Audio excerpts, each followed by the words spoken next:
안녕하세요. 사연에 빠지다의 DJ 민영입니다. 오늘 사연은요, 참 뻔뻔스럽고 괘씸하게 그지없는 한 며느리의 이야기인데요. 오늘 사연도 과연 어떤 이야기일지 오늘의 사연 함께 시작해 볼게요.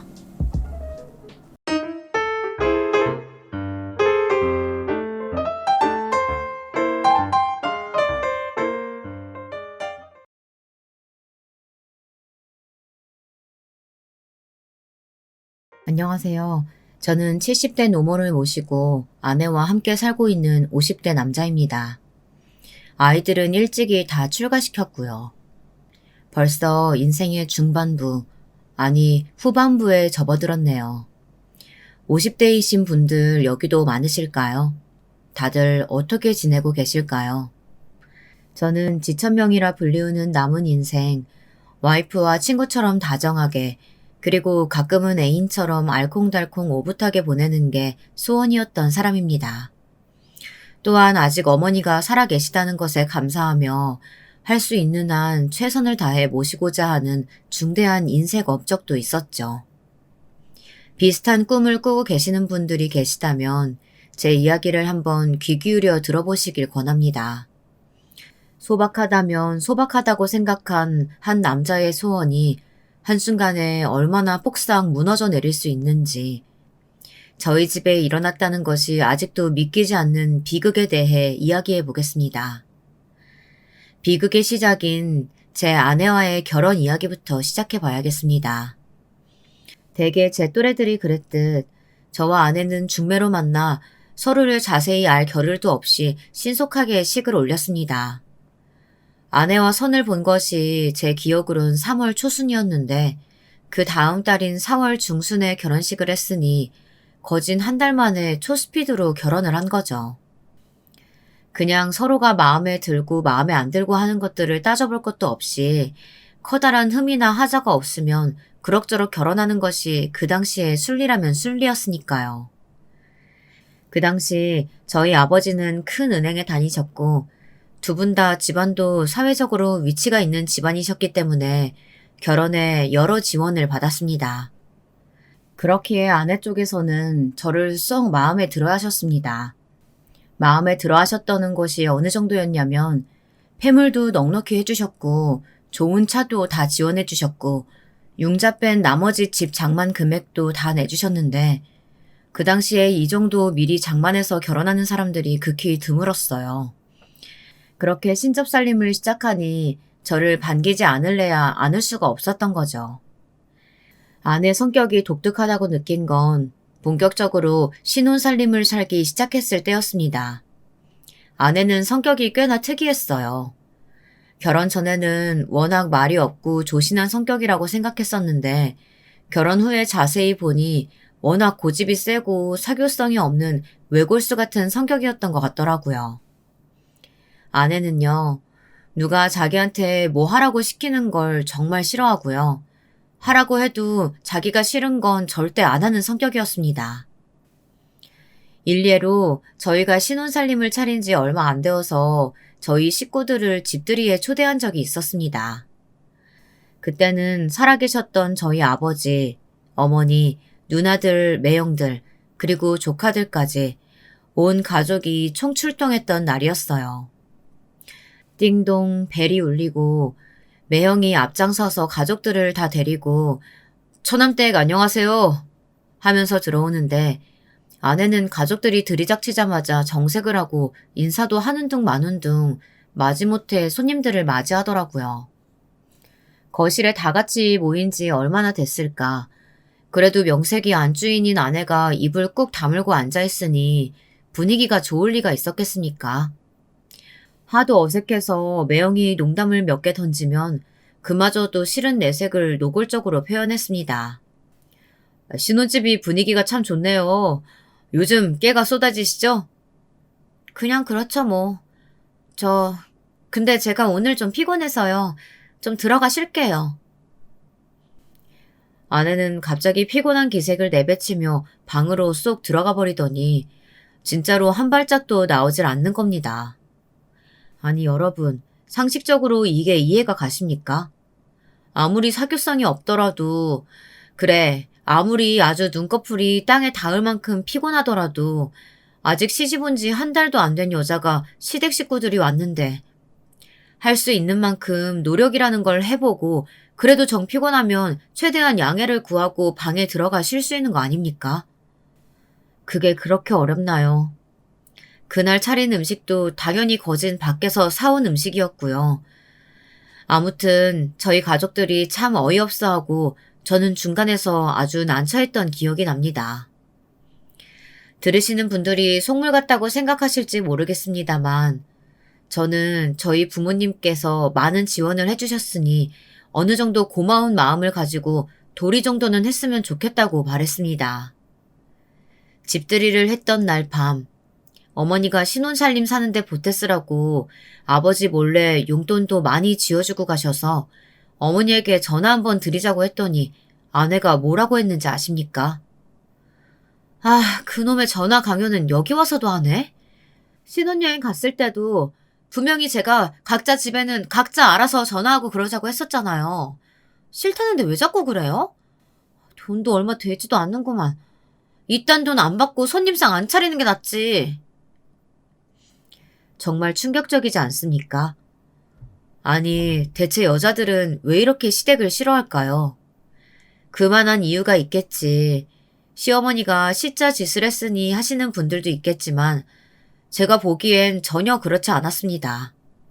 어머니는 내 며느리 내 며느리 하면서 아내 생일 때마다 제 통장으로 맛있는 거 사 먹으라며 단돈 20만 원이라도 이체해 주셨고요. 누나들도 마찬가지입니다.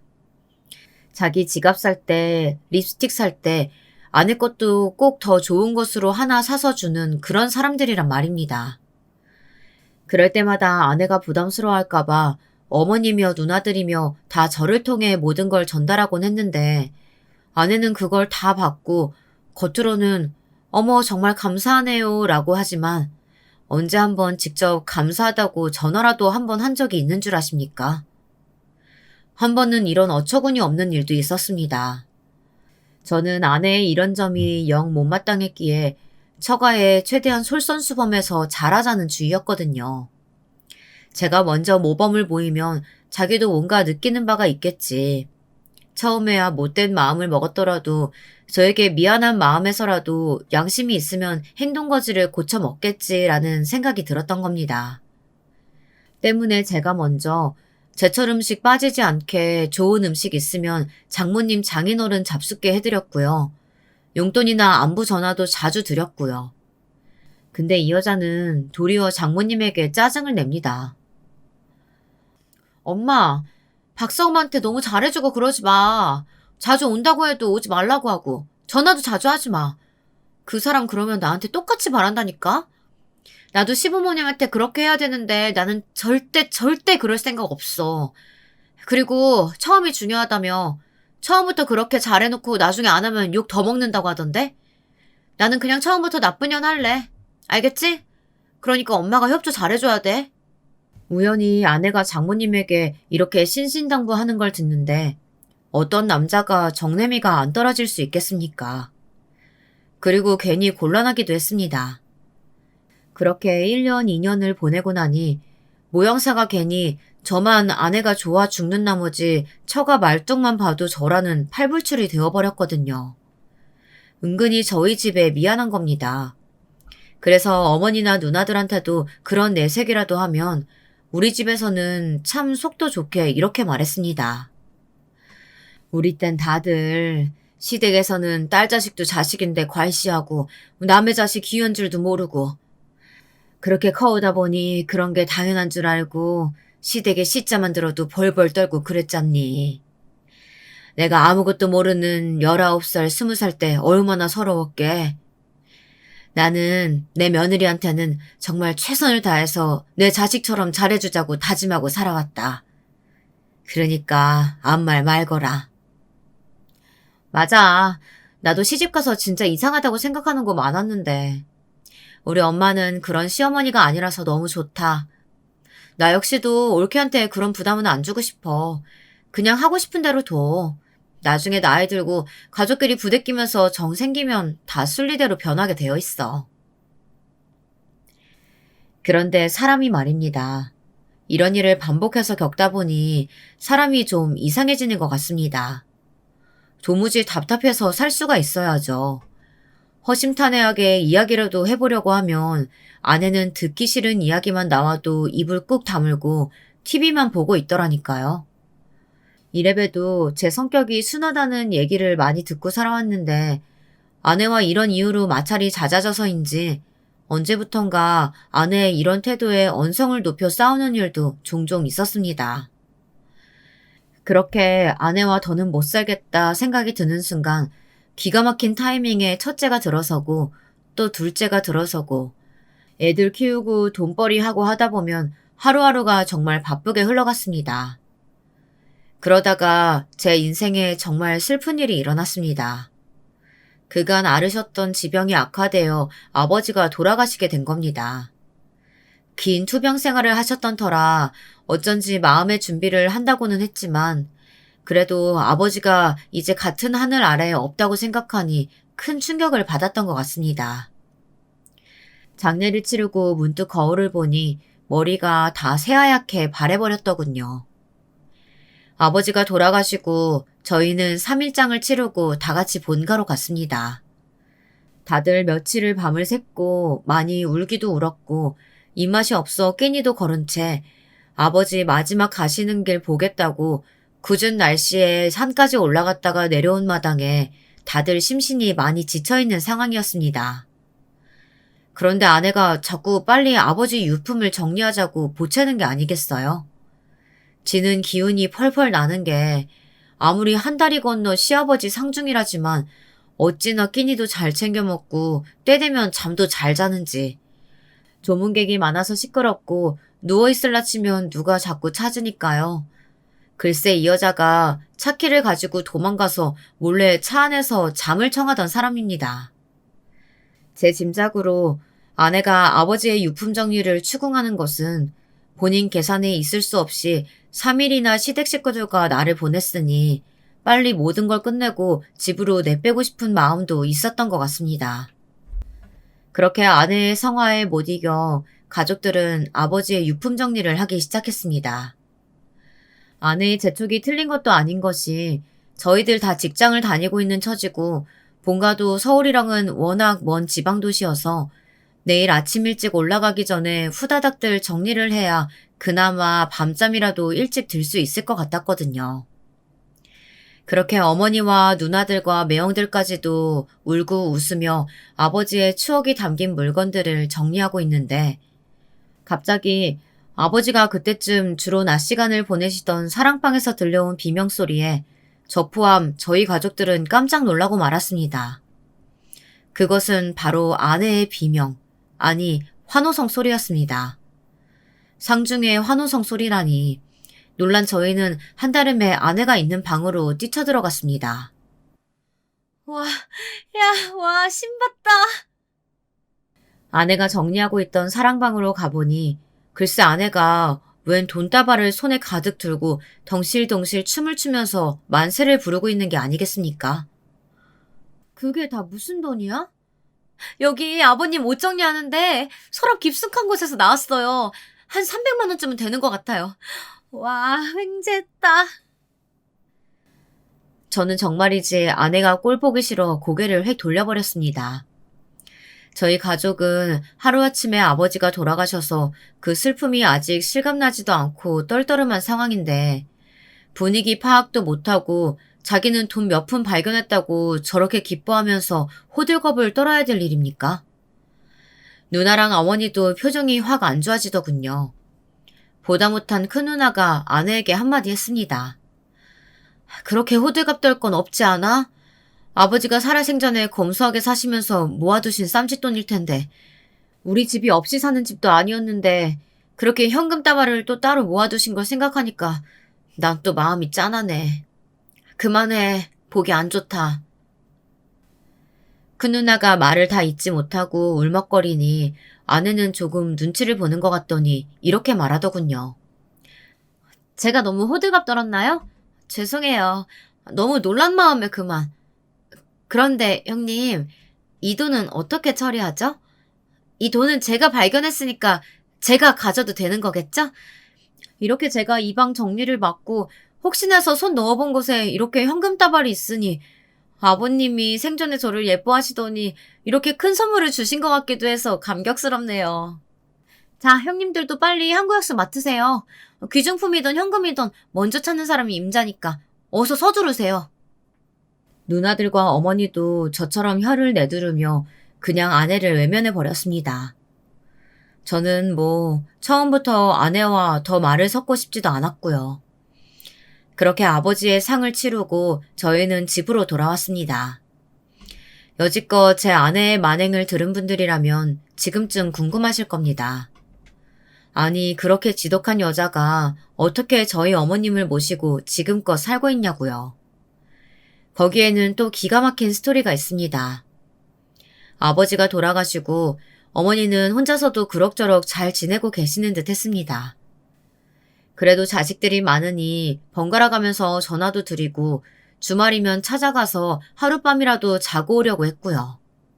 특히 누나들이 애를 많이 썼습니다. 딸이 좋다는 게 뭔지 저보다도 더 살갑고 알뜰하게 어머니를 챙기니 제가 더 면목이 없고 아내가 밉고 그런 날들이 계속되었습니다. 그러던 어느 날 누나에게 다급히 전화가 걸려왔습니다. 엄마가 이상하게 어제 저녁부터 전화를 해도 안 받길래 옆집 아주머니한테 전화해서 집에 한번 가봐달라고 했더니 집에 안 계시는 것 같다는 거야. 아무리 벨을 눌러도 안 나오신다고. 그래서 어젯밤은 그냥 나도 어디 가셨나 보다 하고 잤는데 아침에도 전화를 안 받길래 느낌이 영 이상해서 와보니까 엉엉 울면서 격앙된 목소리로 이어간 이야기를 듣자마자 저는 일하고 있던 사무실에서 자리를 박차고 울면서 어머님께 뛰어갈 수밖에 없었습니다. 글쎄, 내가 집 열쇠로 문을 따고 들어와 보니까 엄마가 화장실에 넘어져서 힘없이 누워 계신 거야. 허리를 삐끗하신 건지 일어나지도 못하고 그냥 그렇게 누워만 있는데 집에 아무도 없으니까 그대로 차디찬 화장실 바닥에 누워서 아이고 아이고 하면서 하룻밤을 꼬박 누워 계셨던 걸 내가 발견한 거 있지. 내가 어찌나 놀랐는지 아직도 심장이 벌렁거린다. 내가 조금만 더 늦게 와봤어도 정말 큰일 날 뻔했지 뭐니. 그렇게 누나의 엄청난 이야기를 듣고 울면서 어머니 집으로 한달음에 달려간 저는 주름진 어머니의 손을 꼭 잡고 굳게 다짐했습니다. 엄마, 제가 앞으로 무슨 일이 있어도 꼭 내 이 두 손으로 어머니를 모시고 살게요. 혼자서 얼마나 외로우셨어요. 그 차디찬 바닥에서 돌아가시기라도 했다면 저는 이제 제가 꼭 어머니 모시고 살겠습니다. 그 길로 집에 가 아내에게 앞으로 우리가 어머니를 모시고 살아야겠다고 했습니다. 역시나 아내의 반응은 예상과도 같았습니다. 정색을 하면서 절대 안 된다고 난리를 치는 거예요. 그동안 아내 하는 꼬라지를 제가 못 본 것도 아니고 저도 만반의 준비를 해서 이야기했습니다. 그렇다면 할 수 없지요. 나는 내 어머니 꼭 모시고 살아야겠고 당신은 우리 어머니를 정 모실 수 없다면 이혼합시다. 애들은 당신이 데려가요. 당신이 벌어서 당신이 키우면서 살도록 해요. 나는 어머니 모시면서 애들까지 건사할 자신 없으니. 아내는 적잖이 놀란 눈치였어요. 아주 넋이 빠진 것처럼 입을 쩍 벌리고 한마디도 못하더군요. 그도 그럴 것이 제가 지금까지 얼마나 천사 같은 남편이었습니까? 아무리 아내가 시댁에 밉상짓을 해도 이래도 흥 저래도 흥이었죠. 크게 아내와 싸워보겠다고 마음먹고 달려든 적도 있었지만 천성이 순에 빠져서인지 못된 소리 한 번 하는 것도 저에겐 어려운 일이었으니까요. 그동안 제가 얼마나 만만했겠어요. 그렇다고 처갓집에 못하는 것도 아니고 밖에서 딴짓 안 하고 월급 따박따박 가져다줘. 술을 먹기를 해, 도박을 하기를 해, 여자를 밝히기를 해. 그저 순하게 자기 입맛에 맞춰서 평생 데리고 살 궁리만 하고 있던 남자가 대뜸 이혼을 하자고 통보하니 뜻하지 않은 기습 공격이 아주 백발백중 먹혀든 것 같더군요. 할 말은 없어도 지기는 싫었던지 다음날부터 아침에 출근하는데 일어나 보지도 않고 밥도 안 차리고 주구장창 이불만 뒤집어 쓰고 누워있는 게 3일 밤낮을 넘게 시위에 돌입하는 것 같았습니다. 꼴배기 싫어서 동사무소인가 구청인가 가서 이혼 서류를 진짜 가져다 내미니까 아내는 개거품을 물고 펄쩍 뛰었습니다. 대체 갑자기 왜 이러는 거예요? 누나들이며 매형들이며 자식이 몇 명인데 어머님을 왜 우리가 모셔야 한다는 말이에요? 어머님 그때 넘어지신 거 다 나으셨다고 하지 않았어요? 어디 불편하신 데도 없는데 수발될 일도 없는데. 그리고 어머님이 나 별로 안 좋아하시는 거 몰라요? 어머님도 혼자 사시는 게 홀가분하고 편하시지. 요즘 할머니들 말 들어보면 무조건 손해보는 거 1위가 며느리랑 같이 사는 거라고 하던데. 왜 당신은 어머님도 불편하고 나도 불편할 일을 발벗고 나서서 만들려고 해요? 눈치가 없어도 정도껏 없어야지. 아주 발악을 하고 따져대는데 제가 눈 하나 꿈뻑했는지 아십니까? 그랬더니 아내는 본인도 강경하게 나가야겠다고 싶었는지 그날로 짐을 싸서 친정으로 가버렸습니다. 장모님과 장인어른은 난리가 났죠. 저에게 호통을 치셨냐고요? 아니요. 장모님 장인어른은 도리어 아내를 쥐잡듯이 잡았습니다. 아내의 지인들도 마찬가지였습니다. 아내가 하소연을 하면 친구들은 콧방귀를 뀌면서 대답했습니다. 야, 넌 내 친구지만 인간적으로 정이 떨어진다. 같은 여자로서 시어머니 모시고 살고 싶지 않은 며느리 심정은 이해 안 가는 거 아니지만 그래도 니네 시어머니 정도면 모시고 살 수 있지 않아? 나는 내 남편이 나한테 그렇게 해줬으면 시어머니가 아니라 시어머니라도 모시고 살겠다. 이런 식으로 아내의 몰지각한 행동을 지적하는 반응들이 대다수여서 아내는 결국 자기를 받아주는 데는 없고 편들어주는 데도 없이 이리저리 며칠을 떠돌다가 결국 백기를 들고 저에게 항복해왔습니다. 그래, 어머님 모시고 와. 근데 기왕 이렇게 된 거 큰 집으로 옮겨야 그나마 어머님도 나도 같이 사는데 숨통이 트일 것 같아. 어머님한테 모아두신 거 있으시면 이번에 합가하는 기념으로 좀 보태달라고 하면 어때? 아니면 누나들한테 십시일반하라고 하던가. 이 여자가요. 절대 어디 가서 손해보는 성격은 아니다 보니 이것저것 따져보고 집이라도 넓은 집으로 이사가야 어머님을 모신 대가가 좀 되겠다 계획을 세운 것 같더라고요. 저는 말 같지도 않은 소리 말라며 들은 척도 안 했습니다. 그랬더니 아내는 어머니를 찾아가 노골적으로 돈 요구를 했고 어머니는 웬일로 그 부분에 있어서는 단호하게 선을 그었다고 하더라고요. 나는 너네한테 먼저 합가하자고 한 적이 없다. 근데 무슨 돈을 내놓으라는 거냐? 아버님이 남겨두신 유언이 있어서 재산은 때가 되면 자식들에게 골고루 나눠줄 것이다. 아들이 하도 간청하길래 같이 살겠다고 하긴 했지만 그 조건이 내가 재산을 내놓는 것이라면 나도 굳이 그럴 생각 없다. 그렇게 아내는 결국 본인이 원하는 것은 하나도 이뤄내지 못하고 몇 날 며칠을 울며 징징거렸습니다. 하지만 제가 이번만큼은 절대 지지 않을 기세로 어머님을 모시고 오는 것을 밀어붙였습니다. 그렇게 아내는 울며 겨자 먹기로 어머니를 모시게 되었습니다. 이 사연을 듣고 계신 분들 중에 며느리 입장에 계신 분들이 많을까요? 아니면 시어머니 입장에 계신 분들이 많을까요? 아니면 저처럼 아내와 어머니 사이에 낀 난처한 입장의 노인분들도 많이 계실까요? 이제부터 본격적으로 어머니를 모시면서 벌어지게 될 비극적인 이야기를 시작해보려고 합니다. 혹시라도 어머니 아버지를 모시고 살고 싶어 고민 중이신 분이 계시다면 저희의 합가 이후 이야기를 한번 잘 들어봐 주세요. 어머니를 막상 모시고 보니 저는 생각보다 아내가 어머니에게 살갑게 군다고 생각했습니다. 그러나 지금 모든 사실을 알고 다시 과거를 더듬어 보면 아내는 은근히 어머니를 골탕 먹이는 것을 즐겼던 겁니다.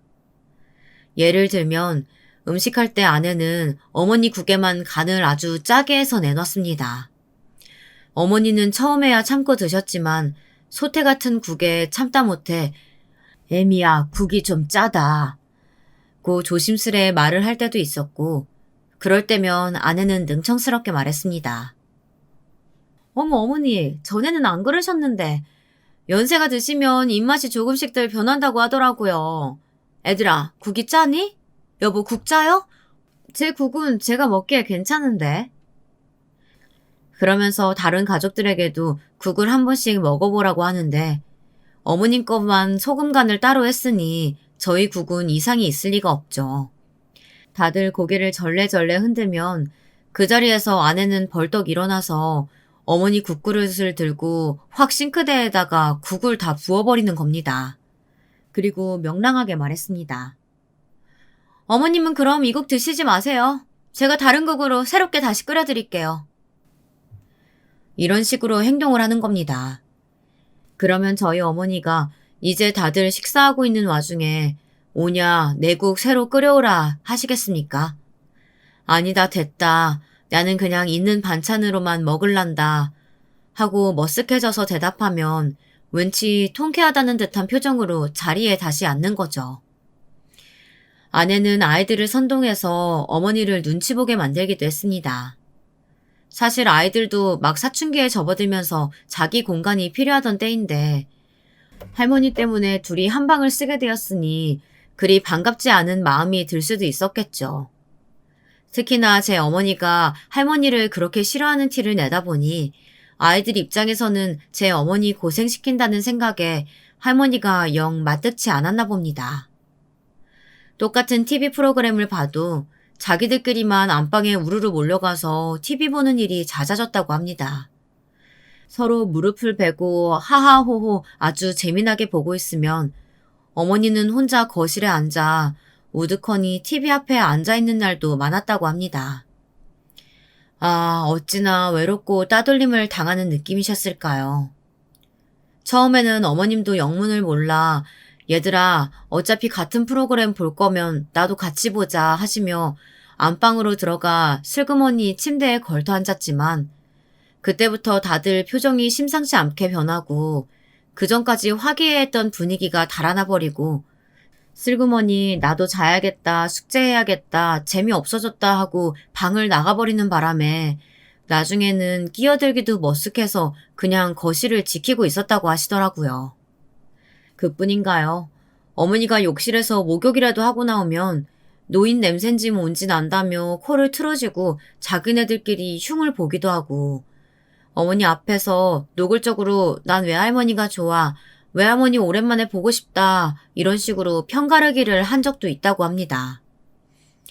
애들이야, 그때는 애들이니까. 그리고 제 엄마가 세상에서 제일 중하니까 그런 식으로 유치하게 군다고 해도 아내는 정말 너무한 처사가 아닙니까? 제가 이 일을 나중에 소상히 알고 정말 몇 날 며칠을 화딱지가 나서 잠이 안 와서 베갯닛으로 아내의 얼굴을 콱 눌러버리고 싶다는 생각까지 들곤 했었다니까요. 그럼에도 그 당시 제가 그 일들을 쉽사리 알아채지 못했던 것은 네, 제가 바보같이 아내를 믿고 모든 것을 맡겼던 것에도 책임이 있다는 것도 인정합니다. 그러나 이 모든 게 다 대놓고 벌어지는 일들이 아니라 음흉하고 겉과 속이 다르게 사람을 약올리고 서럽게 만드는 일이라 어머님은 저에게 일러 바치거나 서운한 기색을 내비친 적도 전혀 없으셨고 그 때문에 저는 바보 같게도 어머님이 그리 당하고 계셨던 것을 까맣게 모르고 있었다는 것도 이야기하고 싶습니다. 그렇게 합가한 지 몇 년이 흘러가자 아내는 인내심의 한계를 느꼈나 봅니다. 이제는 노골적으로 어머니를 향해 막말을 하기 시작했다고 합니다. 제가 그 사실을 알고 매섭게 아내를 추궁하자 아내의 주장은 이렇습니다. 나도 처음 몇 년은 어머님한테 잘해드리려고 노력했어요. 근데 그날 어머님이 남자까지 집안에 끌어들이시는 걸 보고선 순간 어머님한테 정이 뚝 떨어져서 저도 모르게 말과 행동이 막 나가게 된 것 같아요. 잘못했어요. 어머님이 사내를 끌어들이다뇨. 정말 세상에 이게 말인지 방구인지 개똥 같은 소리가 어디 있습니까? 저는 너무도 어이가 없어서 자초지종을 물었습니다. 아내가 말한 그날은 다음과 같은 일이 있었다고 합니다. 아내가 장을 보고 돌아왔는데 글쎄 집이 이상하게 조용하더랍니다. 어머니 신발은 있는데 문소리에 나와보시지도 않고 기척도 없고요.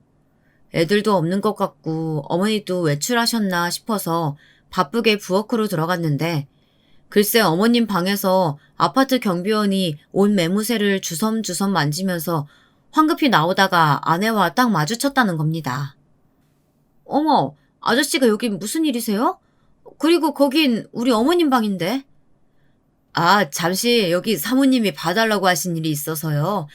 저는 그럼 볼일 다 봤기 때문에 이만 가보겠습니다. 식은땀을 흘려가며 횡설수설하면서 급히 주랭랑을 치는 모습이 딱 본인의 예상과 들어맞았다고 했습니다. 그렇습니다. 아내는 어머니가 이제 집에 그것도 대낮에 남자까지 끌어들였다고 오해를 한 겁니다.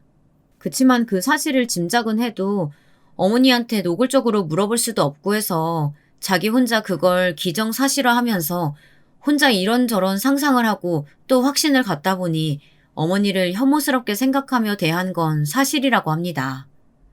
그때부터였을까요?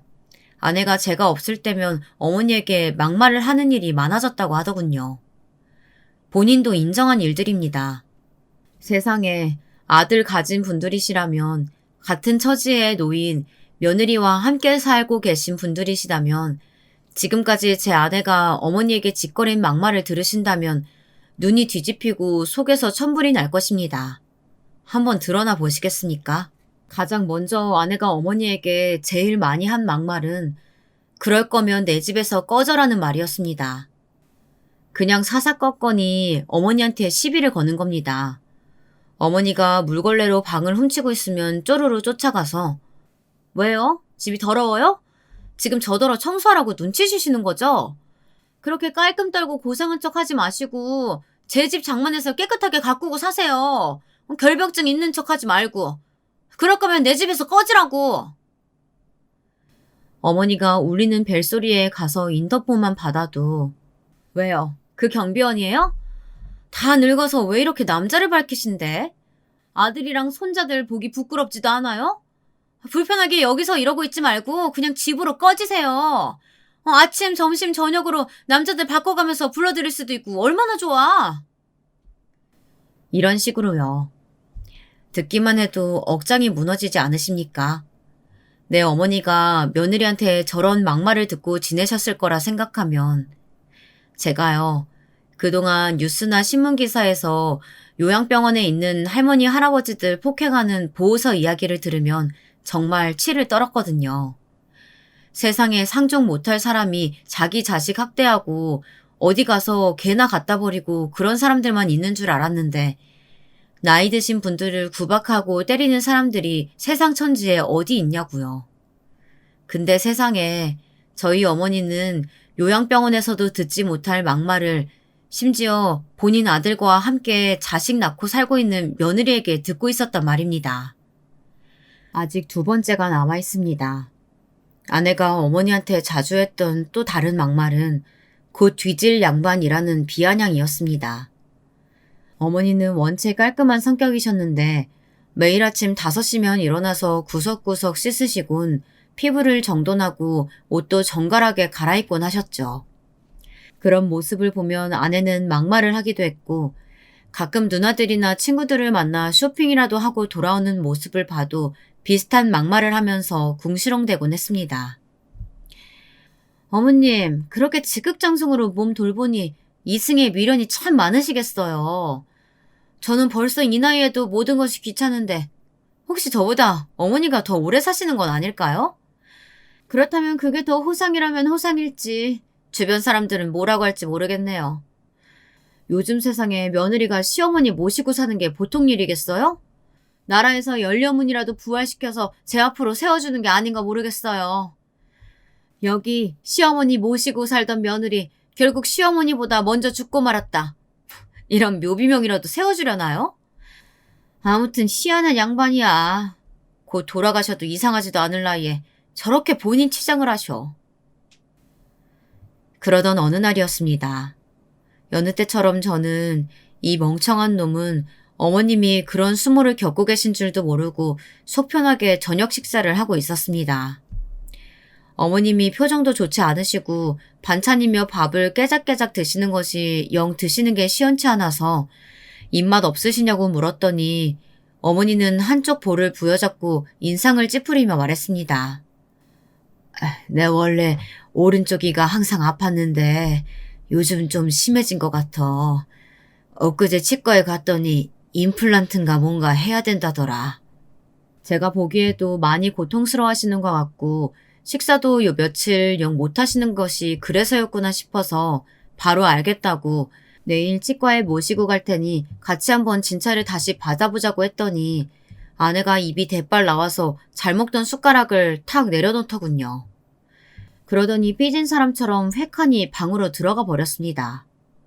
알아보니까 그 임플란트인지 뭔지가 비싸긴 비싸더라. 내 그래서 차마 이야기를 못했는데 애미 저러는 걸 보니 큰돈 나갈까 걱정하는 것 같구나. 치과는 내가 알아서 가볼 테니까 걱정하지 말어. 어머니가 얼마나 손사래를 치면서 혼자 가겠다고 하시던지 제가 다 민망할 지경이더군요. 아내의 버르장머리 없는 행동에 화가 머리끝까지 났고 저녁에 어머님이 잠들기를 기다렸다가 아내에게 본격적으로 이야기하기 시작했습니다. 어머니 임플란트 해드리자. 큰돈이라고 해도 사람 이가 얼마나 중요한데 방금도 어머니 저렇게 치통도 심하고 식사도 잘 못하시는 거 당신도 보지 않았느냐 이렇게 물었더니 아내가 소리를 빽 지르며 하는 말이 가관이 아니었습니다.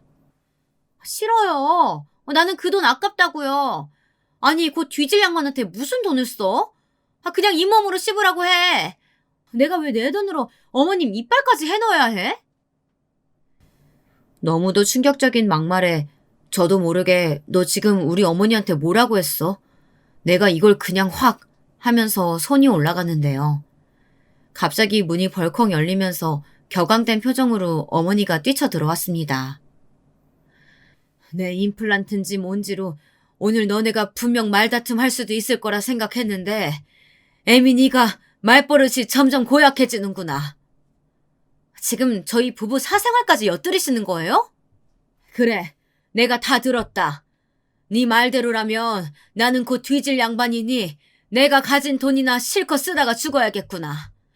이빨도 제일 크고 비싼 걸로 하나 해놓고 그래도 남는 게 다 돈인데 너 구경이나 한번 해보려? 자 봐라, 얘따 네가 좋아하는 돈이다. 어머니는 아내의 면전에 통장 문치를 집어던졌고 아내의 정수리를 강타했습니다. 제법 세게 맞았는지 악소리를 내며 정수리를 감싸안으며 주저앉았던 아내가 통장에 적힌 액수가 얼마나 궁금했던지 엉금엉금 기어가 통장 쪽으로 가서 기어이 어머님 재산이 얼마인지 살피기 시작하더군요. 생각보다 훨씬 큰 금액인지 눈이 휘둥그레져서는 그 자리에 앉아 발악을 하기 시작했습니다. 아내는 어머니의 숨겨둔 재산을 공개하자마자 개거품을 물면서 따지기 시작했습니다. 어머니, 이렇게 큰 재산 있으시면서 좁은 집에서 아등바등 사는 저희는 신세가 불쌍하지도 않으셨어요? 애들은 작은 방 하나에 우겨놓고 같은 방까지 쓰게 하고 이러니 제가 불만이 안 생기겠냐고요. 제가 아까 할 때 어머니 재산 보태서 큰 집으로 이사 가자고 할 때 그렇게만 하게 해주셨어도 제가 어머님한테 이렇게까지는 안 하죠. 대체 왜 그러셨어요? 이 많은 재산 두고 왜 이렇게까지 저를 고생시키셨냐고요. 그러니까 지금까지 자기가 고생을 하며 살아온 것이 다 저희 어머니가 재산을 안 나눠줘서 그렇다고 원망을 하고 있는 겁니다. 여러분은 대체 이 여자의 고약한 심보가 이해가 가십니까? 어머니는 질 수 없다는 듯이 저를 쳐다보며 말했습니다. 내가 왜 내 돈으로 너를 편하게 살게 해줘? 네가 그동안 나한테 어떻게 했는데? 부부가 5년인가 10년 이상 같이 살면 재산을 똑같이 나눠야 된다던데. 네가 이혼당해도 재산 반을 요구할 수도 있다는데 내가 미쳤다고 내 돈을 니네 집 사는데 보태줘?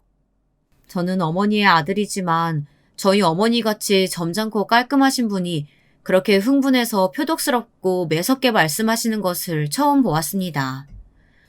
아내도 어머니의 기사에 굉장히 놀란 눈치였습니다.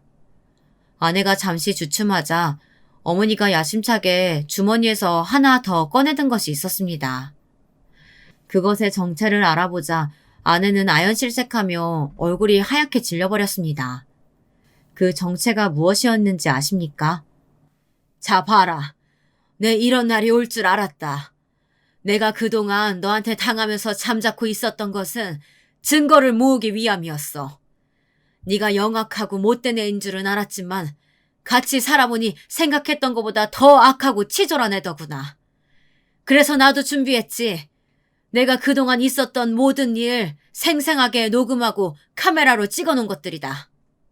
어머니가 꺼내든 것은 소형 녹음기와 만년필이었습니다. 아, 그 만년필은 만년필 모양을 한 몰래카메라 같은 것이었습니다. 어머니가 저보다 한 수 위시더라고요. 저는 그런 모양을 하고 무언가 몰래 찍기 위한 카메라가 세상에 있는 줄도 몰랐는데 어디서 그런 걸 구해오셨는지 아주 의기양양하게 꺼내들고 계시더라고요. 거기에는 아내가 그동안 저질렀던 악행들이 하나도 빠지지 않고 기록되어 있었습니다. 지금은 밤이 늦었으니 다들 잠자리에 들고 내일 다 같이 모여서 이거 확인이나 해보자꾸나. 아범, 너도 분명 같이 봐야 한다. 아, 그리고 애미야.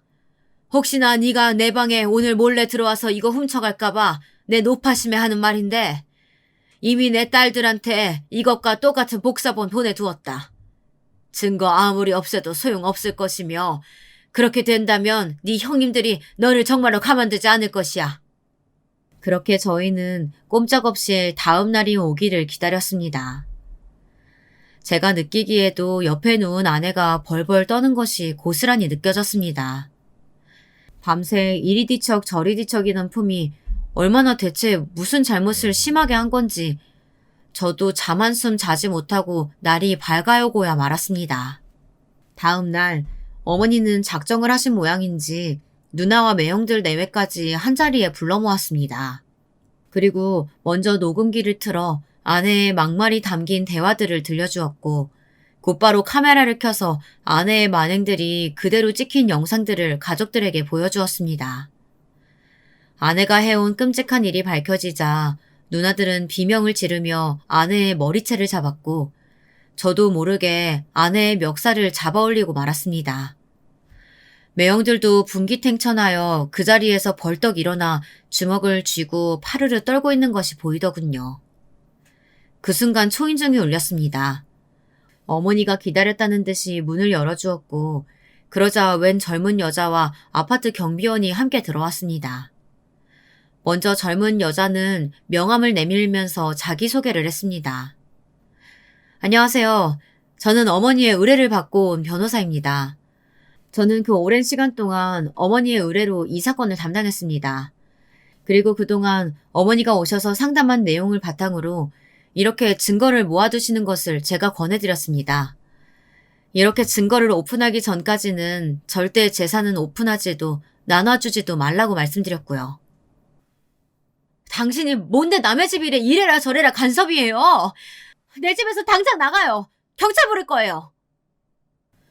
아, 이 말씀도 드리려고 했는데 먼저 이야기하시네요. 며느님이 하신 행동들은 물리적인 폭력은 아니지만 정서적인 학대에 해당되는 것으로 어머니께서 얼마든지 며느님을 고소하실 수 있습니다. 또 이혼 시 유책 배우자가 될 수 있는 증거가 충분히 성립되고요. 어머님은 며느님을 상대로 위자료를 요구하실 수도 있고 잘못하면 실형을 선고받으실 수도 있어요. 우리나라에서 직계 존속에게 부당한 대우를 한 것으로 판단되면 상당히 불리해지니까요. 경찰을 부르셔도 좋지만 어머니께서도 경찰을 부르실 사유가 충분히 있다는 점, 그리고 똑같이 붙들려 가도 며느님께서 상당히 불리하시다는 점을 아시고 경찰을 부르시려거든 부르셔도 좋을 것 같습니다. 아내의 얼굴은 사색이 되었습니다. 변호사가 저렇게 조목조목 아내의 죄를 읊어주는데 할 말이 있겠습니까? 갑자기 화살을 경비원에게 돌리더군요. 근데 아저씨는 왜 오신 거예요? 아, 어머니랑 무슨 사이라도 돼서 편들려고 오신 거예요? 이제 대놓고 자식들 앞에서 남판 역할 하시겠다? 여보, 저는 억울해요. 저 아저씨가 제가 말한 그 경비 아저씨예요. 어머님이랑 무슨 사이인지 대낮에도 저렇게 내 집처럼 저희 집을 드나들면서 수상한 낌새를 보였어요.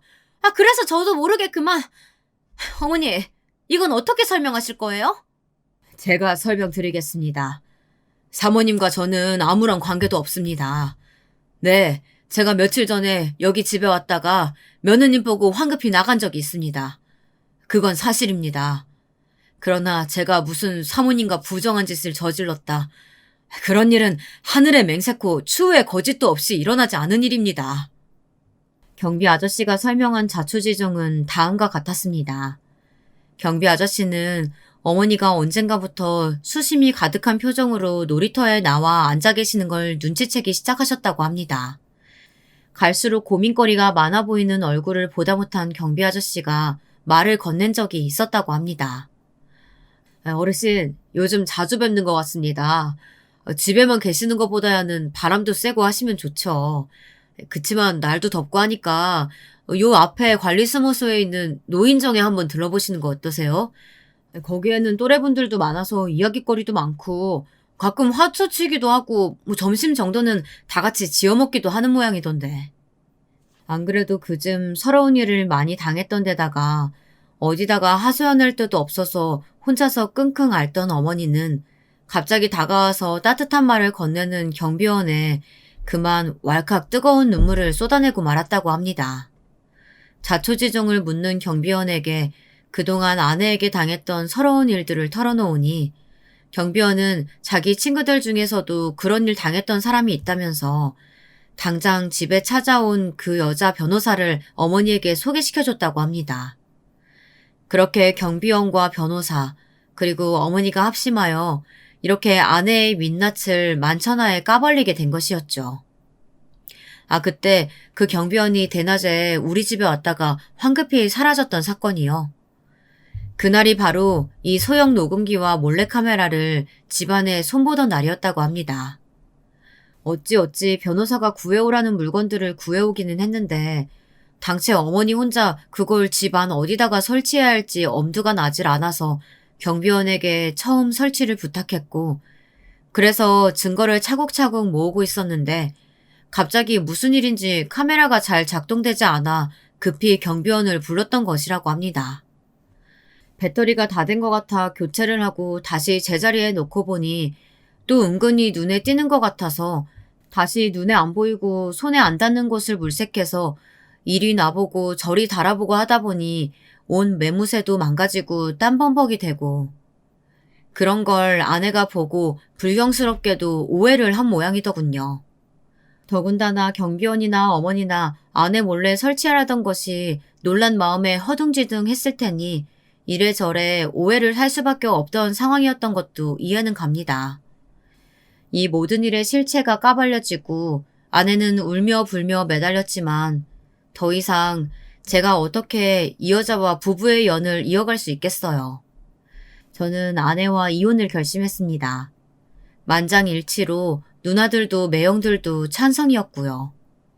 아내는 제가 원하는 대로 빠른 시일 내에 이혼할 수밖에 없었습니다. 안 그러면 소송으로 가야 할 텐데 여러모로 불리한 상황이니 아내도 서류에 사인을 하게 된 거죠. 그렇게 아내와 저는 갑자기 일어난 뜻밖의 비극적인 사건으로 평생 남남의 길을 걷게 되었습니다. 아내는 그날로 바로 친정으로 쫓겨갔어요. 그리고 몇 주도 안 돼서 친정집에서도 쫓겨났다고 합니다. 처음에는 왜 쫓겨난다는 말에 자기도 자기가 한 짓을 제 입으로 말하기는 그랬던지 몇 날 며칠을 입을 꾹 다물고 있었대요.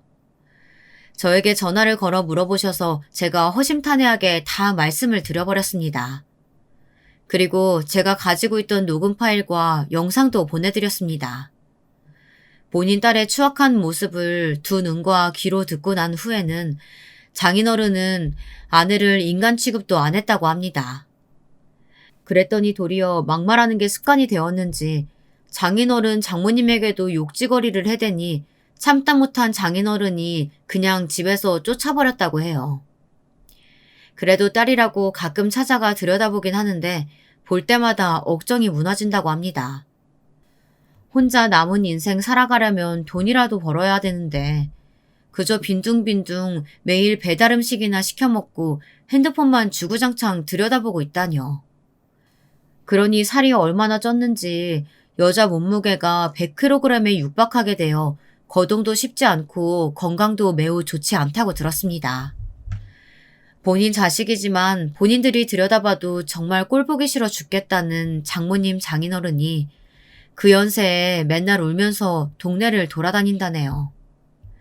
그 와중에 저희 누나들이 만만했던지 어머님의 재산이 탐이 났던지 차례로 돌아가면서 하소연을 하고 그래도 그동안 자기가 어머님을 모신 것은 사실 아니냐면서 잘해드린 일도 많았다며 그렇게 읍소를 하고 문을 두드렸다고 하네요. 첫째 누나는 똥바가지를 뿌려줬고 둘째 누나는 집에 들여서 호되게 망신을 주었다고 합니다. 아내가 어머니에게 퍼부었던 막말에 2배, 아니 4배는 심한 말들을 쏟아부으며 굴욕을 주었더니 다시는 얼씬도 하지 않는다고 해요. 어머님은 이제서야 자신들에게 재산을 골고루 나눠주셨습니다. 아들, 딸 차별하지도 않고 정말 평등하게 배분해 주셨어요. 저는 처음에는 받지 않겠다고 했습니다. 제가 무슨 면목으로요. 어머님 모시겠다고 자진해서 나서서 이렇게 매일을 고생을 겪게 해드린 것이 아직도 고개를 들 수가 없는 일입니다. 그렇지만 어머님은 앞으로 나를 네 손으로 직접 모시고 살려면 너도 돈이 필요할 것이다 라는 말에 못 이기는 척 어머님의 재산을 저도 받아들였습니다. 아마도 그 여자는 이 소식도 전해 듣고 배를 아파하고 있겠죠. 늘 돈만 보면 눈에 불을 켜고 달려들다 내 돈이야 하고 움켜쥐기 바빴던 여자니까요. 그리고 저에겐 제2의 인생이 시작되었습니다. 저는 귀농을 하여 어머니와 하처도 가꾸고 소일거리로 배추도 심고 무도 심으면서 행복한 나날을 보내고 있습니다. 어머님 밥이요. 제 손으로 직접 차려드리고요. 어머님 빨래며 청소며 제가 직접 해드리고 있습니다. 제가 원하던 노년의 삶이란 이런 것입니다. 저는 제 아내의 수발도 이렇게 들면서 늙어갈 생각이었는데 참으로 아쉽습니다. 그런 저의 아쉬운 마음을 달래줄 이가 하나 생겼습니다.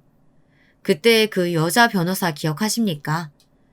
그녀는 저의 어머니를 오랜 기간 상담하고 변호하며 어머니의 성정에 아주 반하였었고 그 어머님의 아들이라면 자기는 무조건 좋다며 저에게 어필을 꾸준히 해왔습니다. 아직은 여자가 무서운지라 조심스럽게 만남을 가지고는 있지만 그래도 아내보다 악한 여자는 세상에 없다는 것이 제 결론입니다. 조금은 답답하다고 느끼셨을지도 모를 제 이야기를 들어주셔서 정말 감사합니다. 저의 첫 합가 스토리는 비록 안 좋은 일들로 가득했지만 나중에 혹시 모를 2번째 합가 스토리는 아주 행복한 일들만 가득한 것으로 다시 들고 찾아와 보겠습니다. 그럼 모두들 건강하시길 바라겠습니다.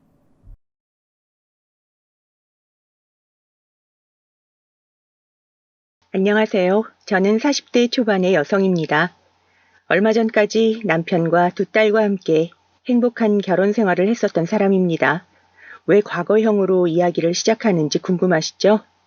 저는 아무 의심 없이 믿었던 남편에게 뒤통수를 세게 맞았기 때문에 지금은 이혼 소송을 진행 중에 있거든요. 여러분, 어떻게 하루아침에 저의 단란한 가정이 무너지게 되었는지 지금부터 제 이야기를 한번 해보려고 합니다. 저는 서울에서 나고 자란 서울 토박이입니다. 제 아버지는 고등학교 선생님이셨고 어머니는 30년 동안 전업주부로 계시다가 요즘 들어 농사에 취미를 가지셔서 아버지가 퇴직하신 후 2분이 주말마다 지방에서 고구마 농사를 짓고 계십니다. 저는 외동딸이라 부모님의 사랑을 듬뿍 받고 자랐습니다. 하지만 아버지는 선생님이셨기 때문에 어디 가서 욕은 먹지 말라고 하시면서 가정교육은 아주 엄하고 철저하게 시키셨습니다. 저도 어렸을 적에는 부모님의 말씀을 잘 들었죠.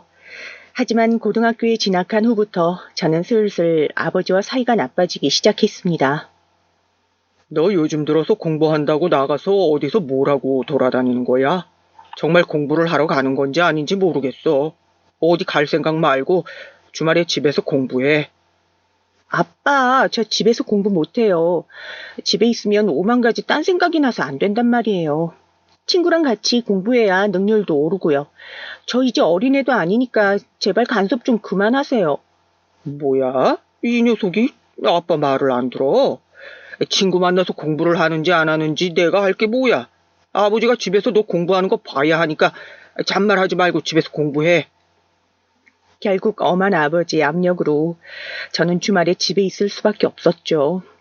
그런 저를 보면서 친구들은 저한테 파파거리 아니냐며 심각하게 충고를 하기도 하고 몇몇 짓궂은 아이들은 저를 놀리기까지 했습니다. 너 어제 왜 독서실 안 왔냐? 이제 친구랑 약속한 건 아무것도 아닌 거야? 앞으로 너하고 안 놀아. 다신 말 걸지 마. 미안해. 아빠가 집 밖에 못 나가게 막으셔서 그랬어. 전화를 했어야 하는데 나도 너무 화가 나서 깜빡했어. 미안. 너 아직도 부모님한테 꼼짝을 못해? 네가 무슨 초딩이니? 왜 그렇게 엄마 아빠 말을 들어야 하는데? 참, 아직도 부모님한테 꼼짝 못하는 고딩이 다 있네. 참 못났다. 그 나이가 되도록 부모의 그늘에서 못 벗어나고 있다네? 헤헤. 친구들은 이런 저에게 초딩이냐고 놀리고 부모님 말만 듣는 아이라며 화를 냈습니다. 어쩌겠어요. 어릴 때부터 부모님 말씀을 하늘과 같이 여기고 살아왔는데 어떻게 하루아침에 딱 무자르듯이 자를 수 있겠습니까? 저는 그럴 수 있는 강심장은 못 되었어요. 그래서 점점 학기 초에 어울리던 친구들도 하나둘씩 떨어져 나가고 딱 한 친구하고만 학교 생활을 해나가야 했습니다. 그 친구도 반에서 거의 왕따처럼 겉도는 아이라서 저와 그 여자애는 둘이서 왕따끼리 친구 먹었다고 다른 아이들의 놀림을 받곤 했습니다. 그렇게 제 고등학교 생활은 우울하고 지옥 같았습니다. 학기 초에 여자친구들에게 찍혀버렸으니 수학여행도 수련회도 재미있을 리가 없었죠. 저는 고3이 되어서야 겨우 친구 없는 생활에 익숙해졌고 반 아이들도 모두 공부하기 바빠서 친구끼리 왕따를 시키거나 하는 일들이 없어졌습니다. 고등학교를 졸업한 후에 저는 평범한 척하고 대학 생활을 했습니다. 저를 아무도 모르는 곳에 가서 대학을 다니고 싶었던 저는 일부러 제 성적에 맞추지 않고 지방에 있는 대학을 지원하게 되었습니다. 대학교 친구들은 저에게 그다지 관심도 없었고 따라서 간섭을 하거나 왕따를 시키는 일은 없었습니다. 대학 4년간 제가 의도한 대로 저는 과에서 존재감 없이 공부만 하면서 지냈습니다.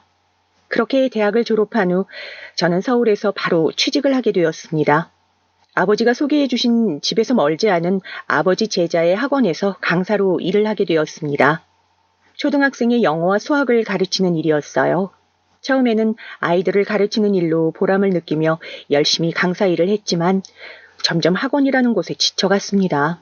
아이들도 말을 안 들었지만 더 힘들었던 건 학부모들의 끊임없는 컴플레인 전화였습니다.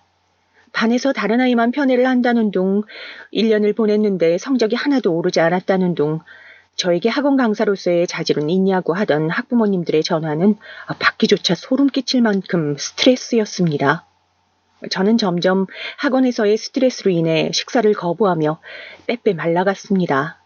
어머니는 걱정이 되셨는지 좋다는 한의원에 가서 보약도 먹여보고 매일 다른 반찬들을 해주시면서 어떻게든 저한테 밥을 먹여보려 하셨지만 소용이 없었습니다. 마음의 병이 들었는데 어떻게 맛있는 반찬이나 약으로 낫게 될 수 있겠습니까? 그렇게 힘들어하던 저를 보던 아버지는 원장님께 전화를 걸어 제가 왜 이렇게 됐는지 따지셨습니다.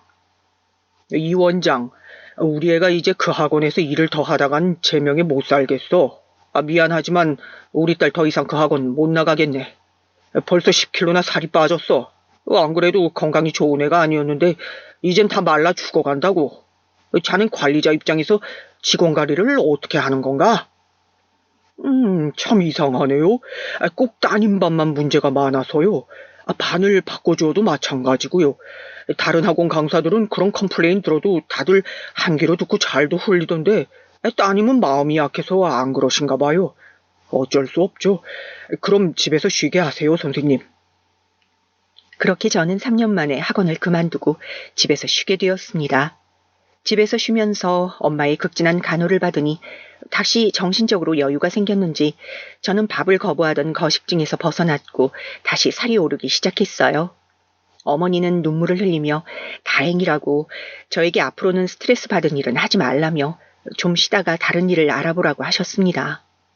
거무개로 돌아오자 저는 이제껏 받던 월급을 거의 다 쓰고 모아둔 돈이 없어서 2차 취업전쟁에 뛰어들었습니다. 그동안 일했던 학원 강사의 커리어는 다른 분야의 회사에 들어가려니 경력이 그다지 도움이 되지는 않더군요. 영어 영문과를 나온 저는 다시 대학원을 갈까 생각이 들어 부모님께 의논을 했더니 아버지는 두말 없이 제 대학원 진학을 찬성해 주셨습니다. 그래, 내가 너 대학원 학비 부담해 줄 테니까 열심히 더 공부해봐. 그러고 나면 또 길이 생기겠지. 이번에는 좀 오래 가져갈 직업을 가져. 그러기 위해서 진학하는 거라 생각하고. 네, 저 통번역 부문의 일을 하고 싶어요. 다른 나라에 출장도 가고 영어도 더 공부해보고 싶고요. 열심히 하다 보면 돈도 많이 버는 일이 통번역이라고 들었어요. 그거 좋네. 잘 생각했다. 오랜만에 아버지랑 뜻이 맞는구나. 열심히 공부해봐. 알았지? 저는 친정아버지의 전폭적인 지지를 받으면서 한국외국어대학교 영어통번역학과 대학원을 진학했습니다. 드디어 제가 하고 싶었던 공부를 한다고 생각하니 놀고 있을 틈도 없이 열심히 하게 되었고 저는 대학원을 우수한 성적으로 졸업했습니다. 그리고 영국 대사관에서 통역관으로 일을 하게 되었습니다. 그 소식을 듣고 가장 기뻐한 사람 역시 저의 부모님이었습니다. 그러다 보니 저는 29이 되었습니다. 대학원까지 졸업하고 보니 다시 사회초년생이 된 나이치고는 꽤 많은 나이였죠. 영국 대사관에 있는 공무원분들은 저보다 서너 살 어리거나 아예 40, 50이 넘거나 한 사람들이었습니다. 또래 공포증이 조금 있던 저한테는 아주 좋은 직장이나 다름없었던 것 같아요. 조용한 성격을 지닌 공무원들 틈에서 하루하루 주어진 일을 하다 보면 제 시간에 퇴근하게 되고 퇴근 후의 라이프는 누구에게도 간섭을 받지 않는 온전한 저만의 시간이 되었습니다. 그러던 어느 날 저는 대사관에 출근했다가 새로운 직원을 만나게 되었습니다. 그 여자는 대사관에 대사님 비서로 들어왔다는 사람이었습니다. 제가 우물쭈물 인사를 하는데 그 여자가 저를 알아본 듯이 큰 소리를 지르기 시작했어요. 어머 얘, 너 미진이 아니니? 나 모르겠어? 고등학교 1학년 때 너 나랑 같이 다녔었잖아. 밥 먹으러 갈 때랑 매점 갈 때 반에서 우리 둘만 겉돌아서 그때 기억 안 나? 그 친구의 말을 듣고 다시 보니 고등학교 때 같이 겉돌던 그 아이가 맞았습니다. 저는 그 친구가 반갑다는 생각이 들기보다는 저의 흑역사를 알고 있는 그 애가 무서워져서 그 애의 손을 잡아채서 복도로 나가 말했습니다. 나 여기서 조용히 잘 지내고 있으니까 제발 옛날 이야기는 하지 마. 너한테는 그게 좋았던 추억인지 모르겠지만 나는 아주 꺼내기도 싫은 안 좋은 일이니까 회사 사람들에게 알려지기 싫어. 그러니까 서로 친한 척 안 했으면 좋겠어. 어머, 너 그것 때문에 엄청 힘들었나 봐. 그래, 정 그렇다면 고등학교 때 일 아무한테도 이야기 안 할게. 그래도 우리 같은 사무실인데 일로라도 안 부딪힐 순 없잖아. 그러니까 지금부터 다시 친하게 지내자. 잘 부탁해. 이렇게 말하면서 손을 내미는 그 친구는 고등학교 때의 우울하고 어두운 얼굴은 어디로 갔는지 너무나 밝고 명랑해져서 혹시 딴 사람이 아닐까 하는 의심마저 들었습니다. 그때부터 그의 아이의 악연이 시작된 것인지도 모르겠습니다. 지금도 기억나는 그 아이의 이름은 정지현이었습니다. 지현이는 고등학교 때의 성격은 어디다 갖다 버렸는지 누구한테나 부침성 있고 밝게 웃어주면서 사람들의 귀여움을 독차지했습니다. 대사관 내에 있는 40, 50대의 아저씨 상사들은 모두 입을 모아 지현이를 칭찬할 정도였으니 말이죠. 지연이가 대사관에 오자 대사님은 항상 지연이에게 영작문을 맡겼고 그 영작을 잘 해내는 것이 지연이의 강점이었습니다. 사실 영작이나 대사님의 연설문 작성 등은 제가 해야 할 일이었는데 대사님은 지연이가 더 읽기 쉬운 문장을 만든다고 하시면서 그에게 맡기고 문법적인 부분만 제 첨삭을 가미하라고 하셨습니다. 점점 대사관 내에서 저의 입지가 좁아지고 있는 것이 느껴졌고 그 빈자리를 항상 지연이가 채워나가는 것이 저는 마음에 들지 않았습니다.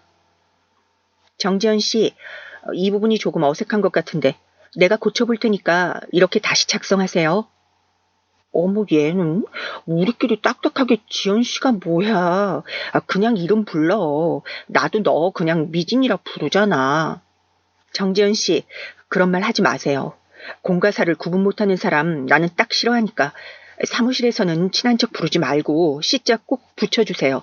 아시겠어요? 냉기가 뚝뚝 떨어지는 저의 말투에 지연이는 놀라서 입을 다물더군요. 그리고 제가 제자리로 돌아가니 지연이가 뒤에서 입을 삐죽대는 것이 보였습니다. 하지만 저는 그 아이와 사적으로도 공적으로도 얽히고 싶어지지 않는 것이었어요. 괜히 기분이 나쁜 것 있잖아요. 보기만 해도 속이 답답한 지연이와의 일상은 점점 거북해져 갔습니다. 그러다 제가 있던 영국 대사관에 사무관 한 명이 배속되어 왔습니다. 그 사무관은 영국 유학파였는데 저보다 2살이 연하였습니다. 대사관 사무실의 맨 아래에 배속된 그 사람은 오자마자 저와 지연이에게 찍히게 되었습니다. 둘 다 그 사람의 외모에 반하게 된 것이었어요. 우리 사무실에서 20대의 결혼 정년기인 여직원은 저와 지연이밖에 없었고 나머지는 다 아줌마 아저씨들이었기 때문에 젊은 남자의 등장은 당연히 저와 지연이의 불꽃 튀는 경쟁으로 이어졌습니다. 지연이는 점점 치마가 짧아진다든지 입술색이 진해지는 등의 대놓고 그 남자를 후리겠다는 옷차림을 하고 출근하기 시작했습니다.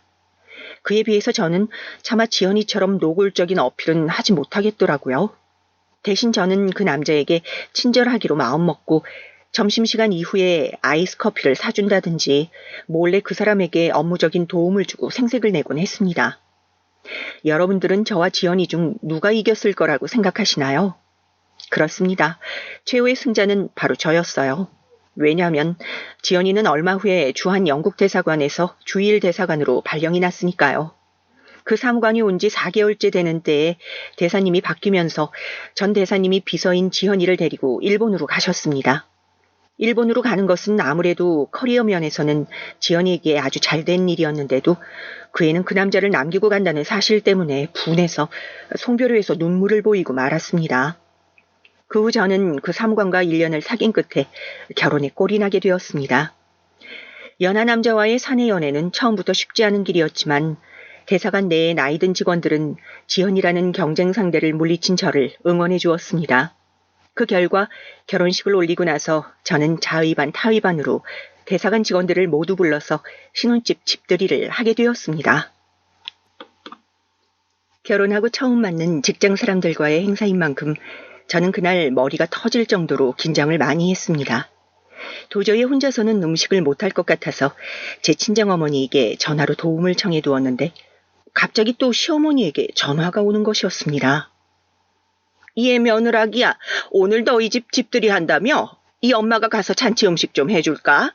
우리 아들이 도와달라고 부르던데. 너희 집 현관 비번 좀 알려줘. 그럼 내가 가서 집들이 음식 차려놓고 너희 회사 직원들 맞아들이면 되지 않겠니? 아, 그러실 필요 없어요.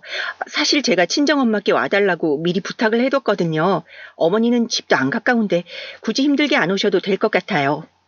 아니, 내 아들이 해달라고 해서 가겠다는데 네가 무슨 권리로 시어미한테 오지 말라고 난리니? 난 가야겠으니까 현관 비번이나 말해. 시어머니의 완강한 고집에 저는 어쩔 수 없이 시어머니에게 비번을 알려드렸습니다. 제가 퇴근하기 전에 두 어머니끼리 만나는 불상사가 없기만을 기도했지만 신은 제 기도를 들어줄 생각이 없었던 모양이에요. 시어머니가 오시고 얼마 지나지 않아 음식을 바리바리 싸갖고 오신 저희 친정엄마가 화난 목소리로 전화를 하셨더라고요. 예, 미진아, 너는 시어머니가 오신다고 하면 나를 부르지 말았어야지. 지금 너희 시어머니랑 같이 있는데 얼마나 거북한지 아니? 게다가 음식도 너무 많다면 네 시어머니가 내가 해온 음식은 반이나 그냥 가져가라지 뭐니? 갑자기 오늘 아침에 전화하셔서 막무가내로 오신다는데 내가 어떡해요. 오늘은 엄마가 좀 물러나 줘요. 원래 시어머니가 허세가 있으시잖아요. 내가 다음 주쯤에 엄마 집으로 갈게요. 미안해요. 예, 아무리 그래도 그렇지. 우리 집도 가깝지는 않은데 온 지 2시간도 안 돼서 나보고 가라는 게 말이 되니? 그래도 박서방 얼굴이라도 봐야지. 어머니도 시어머니도 누구 한 명 양보할 생각이 없어 보였습니다. 직장 동료들의 집들이가 아니라 시댁 친정 간의 기싸움으로 번질 것이 뻔한 상황에 저는 이러지도 저러지도 못하고 발만 동동 구르고 있었습니다. 그러나 제 남편은 아무 생각이 없어 보였어요. 태연하게 이렇게 말하는 것이 아니겠습니까? 자기야, 어떡해. 지금 시어머니랑 우리 엄마랑 둘이 우리 집에 계신다는데? 자기가 시어머니한테 말씀 좀 드려주면 안 돼? 오늘은 이만 가보시라고 말이야. 난 우리 엄마한테 집으로 가시라고 전화로 얘기했거든. 그게 뭐가 어때서? 이게 왜 우리 사무실 사람들한테 두 어머니 다 소개하면 되는 거 아니야? 뭐 어머니 무슨 급한 일이 있으신 거 아니면 그냥 우리 집에서 저녁 드시고 가시라 그래. 내가 밤에 집에 모셔다 드리면 되지. 아니, 그러면 우리들한테 그 자리가 얼마나 불편하겠어. 나뿐만 아니라 사무실 사람들도 편하진 않을 거 아니야. 그런 상황에 두 분 어머니가 다 계시면 무슨 일이 일어날 줄 알고 당신 걱정도 안 돼? 마음을 졸이며 예민해져 있는 저와는 달리 남편은 그게 무슨 큰 문제라도 되냐면서 태평하게 퇴근이나 하자고 하는 것이었습니다. 저는 집에서 일촉즉발 전쟁만은 제발 일어나지 않기를 빌고 또 빌었습니다. 두 분 중에 누구라도 제발 집으로 가셨기를 빌었지만 집에 가보니 두 분 다 팔짱을 끼고 화가 난 채로 한마디도 안 하고 있는 게 아니겠습니까?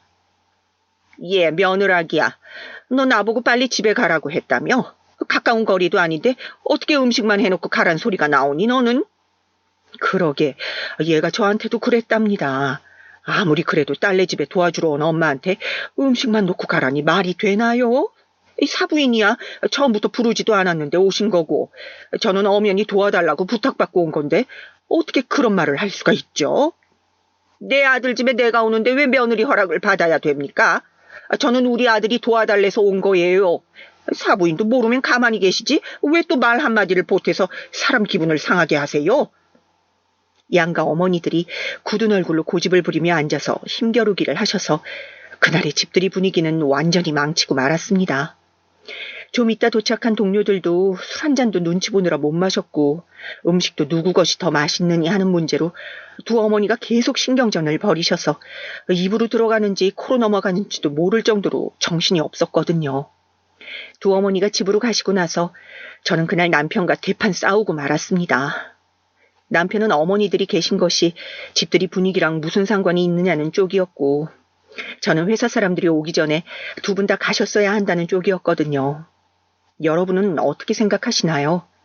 시댁 음식, 친정 음식 중에 어느 게 더 맛있냐고 자꾸만 물어보시는 두 분 어머니와 함께 제가 제대로 된 집들이나 진행을 할 수 있었을까요? 이 일로 인해 시어머니와 친정어머니는 안 그래도 거북했던 사이가 더 안 좋아지셨지만 남편은 무슨 상관이냐는 것이었습니다. 사돈이란 원래 사이가 좋을 수 없는 관계라는 것입니다. 게다가 시어머니는 한술 더 떠서 저한테 이렇게 말씀하시는 것이었습니다. 예, 며느라기야. 너는 이 시어머니가 부끄럽니? 그날 어떻게 너희 어머니한테 내 흉을 볼 수가 있는지 내가 뭐 허세가 있다고? 게다가 음식 솜씨는 네 어머니보다 못하다고 했다면서? 평소에 네가 얼마나 이 시어머니를 우습게 봤으면 네 엄마한테 그런 말을 막 꺼낼 수가 있니? 난 네 사과 안 받으면 분해서 잠이 안 올 것 같구나. 수요일 내로 우리 집에 와서 무릎 꿇고 사과해. 이번에도 어머니는 본인이 하고 싶은 말만 하시고 바로 전화를 끊어버렸습니다. 저는 시어머니건 친정엄마건 음식 솜씨에 대한 말은 하나도 안 했는데 그 부분은 제 남편이 시어머니에게 일러 바쳤는지 제가 그런 말을 한 것처럼 되어버렸습니다. 저는 하지 않은 말까지 추궁당해야 하느냐며 그 문제로 또 남편과 말다툼을 했지만 남편은 아무렇지도 않게 저에게 말했습니다. 그냥 어머니가 윗사람이니까 당신이 져드려. 음식만 문제는 나도 객관적으로 장모님 것이 더 맛있어서 그렇게 말이 나온 건데 우리 엄마 입장에서는 자존심이 상하셨나 봐. 그러니까 당신만 사과해주면 그냥 다 좋게 넘어갈 수 있는 부분인 것 같아. 노인네 이겨서 뭐 할 거야. 그러니까 당신이 져드려. 아니, 내가 왜 하지도 않은 말 가지고 추궁을 당해야 해? 그리고 시어머니도 고집 안 부리시고 음식만 놓고 가셨으면 나도 너무 감사했을 거야. 그런데 두 분 다 그렇게 생색을 내고 싶으셨던 거고 시어머니만 서운한 감정 드는 게 아니야. 나도 어머니한테 서운할 수 있는 문제라는 건 당신은 생각도 안 해? 제가 항변을 했음에도 불구하고 제 남편은 더 이상 무슨 말도 듣고 싶지 않다고 하며 방으로 들어가 버리더군요. 제 남편은 제가 조금만 몰아붙이면 입을 닫고 방에 들어가 버리는 버릇이 있었는데 얼마 지나지 않아 아무렇지도 않게 사과도 안 하고 일상적인 대화를 나눈다는 것이 저와는 너무나 맞지 않는 점이었어요.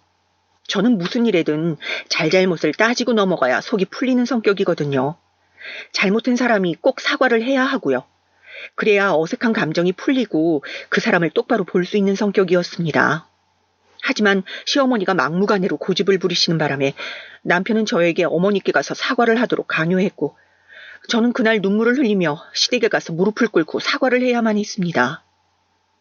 아유, 우리 아들이 며느리 버릇 초장부터 잘 들이는 걸 보니까 이 엄마 마음이 아주 든든하네.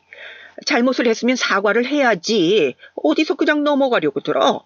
이 시어머니가 우습게 보였어. 잘했어, 우리 아들. 제 앞에서 의기양양한 표정으로 남편을 자랑스럽게 보던 시어머니의 얄미운 얼굴을 저는 지금도 잊을 수가 없습니다. 시어머니는 제가 참회의 눈물을 흘렸다고 믿고 계실 테지만 제가 흘린 눈물은 분명 억울함의 눈물이었습니다. 그 이후로 저는 시어머니나 친정엄마에게 더 이상 도와달라고 전화를 하지 않게 되었습니다. 다음에 누군가를 집에 초대할 일이 생긴다면 차라리 배달 음식을 시키면 시켰지 절대 그 두 분이 우리 집에서 마주치게 하지 말아야겠다고 결심을 했습니다. 저는 신혼 초에 그런 전쟁 같은 일이 있고 나서부터는 점점 독립적인 성격이 되어갔습니다.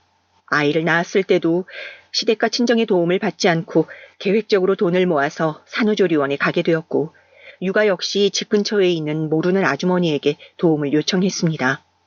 시댁과 친정이 그 문제로 또다시 대립하는 것은 원하지 않았기 때문이었습니다.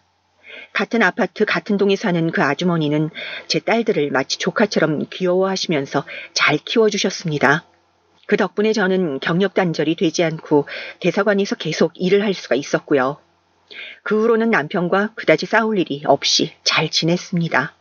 남편은 기본적으로 자기만 건드리지 않으면 타인에게 관심이 없는 성격의 사람이었거든요. 되도록 그 사람과 싸울 만한 건덕지 자체를 만들지 않으니 자연스럽게 시댁과 친정에도 크게 잡음 없이 평화로운 날들이 지나가게 되었습니다. 그러던 어느 날 저는 출근을 하자마자 반갑지 않은 얼굴을 보았습니다. 제가 그렇게 싫어하던 친구 지연이가 다시 영국 대사관에 돌아온 것이었습니다. 다른 직원들은 제 속도 모르고 지연이가 다시 돌아왔다며 다들 반가워하는 것이었습니다. 그 중에서도 제 남편의 얼굴은 그저 헤헤거리며 지연이를 눈으로 쫓고 있었습니다. 저는 남편과 결혼까지 한 마당에 다시 지연이와 한 직장에 근무하는 것이 무척 떨떠름하고 찝찝했지만 지연이는 변함없이 제 곁에 다가와 다시 친한 척을 하는 거였습니다. 정말 오랜만이다, 미진아. 그동안 잘 있었어? 박사무관이랑 결혼 생활은 잘하고 있어? 네 성격상 결혼이 쉬운 일은 아니었을 텐데 정말 용하네. 너희들 안 헤어지려나? 정지연 씨, 그게 무슨 말이죠? 무리한 말 그만하시죠. 우리 아무 문제도 없으니까 쓸데없는 걱정은 하지 마세요. 그런 걸 오지랖이라고 하는 거예요. 친구는 다시 만나자마자 아무 생각 없이 저와 남편이 헤어지기를 바라는 양 막말을 내뱉었습니다. 원래 그런 성격이란 걸 알고 있었지만 대놓고 헤어지라고 고사를 지내는 듯한 친구의 말에 저는 너무나 화가 났습니다. 저는 지연이가 저와 남편을 쳐다볼 때마다 억지로라도 사이 좋은 부부인 척을 하면서 사무실에서 일부러 꽁냥거렸습니다. 그러나 남편은 점점 저를 밀어내고 지연이에게 잘 보이려는 행동들을 하며 저를 속 터지게 만들었습니다. 너무 노골적으로 지연이에게 집적거리는 남편을 보다 못해 저는 그를 따로 불러서 불평을 터뜨렸습니다. 당신 요즘 지연이한테 너무 잘해주는 거 아니야? 내가 한 공간에 같이 있는데도 어쩌면 그럴 수가 있어. 아니, 내가 정지현 씨랑 무슨 선을 넘겠대? 그냥 동료 여직원이니까 챙기는 수준 그 이상은 아무것도 안 했어. 당신이 보고 싶은 대로 보니까 내가 지현 씨랑 무슨 관계라도 있는 것처럼 보이나 보이지? 난 양심에 거리낄 만한 짓은 안 했거든. 오히려 남편은 제가 착각하고 남편에게 바람의 프레임을 씌우려 한다고 억울한 듯이 받아쳤습니다. 사실 제가 느끼는 두 사람 사이의 분위기 외에는 딱히 물증이나 정확한 증거가 없기 때문에 남편과 지연이가 바람을 피운다는 것은 일단 제 뇌내 망상으로 치부되고 있었습니다. 그러나 제 눈에는 그 두 사람은 분명히 무슨 모종의 관계를 가지고 있는 것처럼 보였습니다. 여자의 촉이라는 게 있잖아요. 저는 언젠가 뭐라도 한 가지 걸리면 꼭 그 증거를 잡아내고 말겠다고 입술을 악물며 다짐을 했습니다. 그런데 여러분, 기회는 제가 생각한 시간보다 훨씬 빨리 다가왔습니다. 어떤 일이 있을지 모르는 것이 사람 인생이라더니 그날은 제 인생을 통틀어 가장 황당하고 놀라운 일이 생긴 날이었습니다. 무슨 일이 생겼는지 여러분들도 궁금하시지 않으신가요? 지연이가 한국으로 돌아온 지 2달 후의 일이었습니다. 저는 대사님을 따라 영국으로 출장을 가게 되었습니다. 전에도 다른 나라로 출장을 간 적이 있었지만 이번 출장은 일주일이나 걸렸고 아직 어린애들을 두고 가기는 좀 걱정이 되었던 게 사실이었습니다. 그때 마침 아기 봐주시는 이모님이 몸이 아프셔서 우리 애들을 맡길 수가 없었습니다. 그래서 저는 정말 부르기 싫었지만 시어머니께 고개를 숙이고 부탁을 해야만 했어요. 어머님, 저 다음 주에 일주일간 영국으로 출장을 가야 하는데 아이 봐주시는 분이 아프셔서요. 어머님이 집에 오셔서 애들 좀 봐주시면 안 될까요? 제가 다녀와서 용돈은 드릴게요. 부탁드려요. 왜? 네 친정어머니는 바쁘시다니? 내 아들 끼니도 걱정되고 하니까 근데 너의 부탁은 들어줄게. 걱정하지 말고 다녀와. 감사합니다, 어머니. 저도 웬만하면 조그만 일에 생색 엄청 내시는 시어머니보다는 친정어머니를 부르고 싶었죠. 그런데 저희 친정엄마가 하필이면 그때 친구분들이랑 여행 가셔야 한다고 3박 4일간 한국에 안 계실 예정이라고 하셨거든요. 어머니 생애 처음 해외여행을 가신다는데 제 애들 봐달라고 못 가시게 할 수는 없잖아요. 그러니 내키지 않았지만 저는 시어머니께 애들을 부탁할 수밖에는 없었습니다. 저는 대사님과 영국으로 출장 가 있는 동안에 알 수 없는 불안감에 떨어야 했습니다. 저녁에 자기 전에 애들과 영상통화도 했지만 시어머니도 남편도 왜 그렇게 쓸데없이 전화비 낭비를 하냐면서 빨리 끊으라고 난리들이었습니다.